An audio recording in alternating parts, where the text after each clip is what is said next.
सांगली पंचमुखी Maruti road येथे दूध आणण्यासाठी रस्ता ओलांडून जात असलेल्या वृद्धाला भरधाव दुचाकीनं जोराची धडक दिली आहे।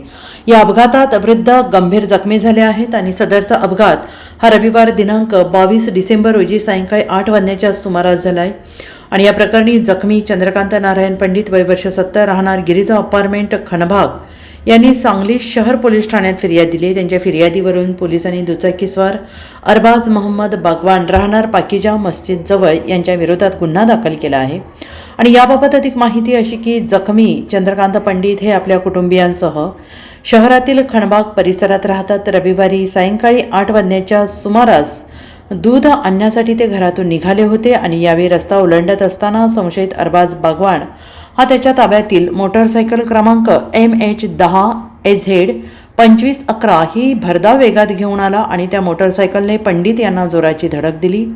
या अपघातात पंडित हे गंभीर जखमी झालेत आणि त्यांना उपचारासाठी रुग्णालयात दाखल करण्यात आले। या प्रकरणी चंद्रकांत पंडित यांनी सांगली शहर पोलीस ठाण्यात फिर्याद दिली असून त्यांच्या फिर्यादीवरून पोलिसांनी संशयित दुचाकीस्वार अरबाज बागवान याच्या विरोधात गुन्हा दाखल केला आहे। Bureau report SBN Marathi Sangli.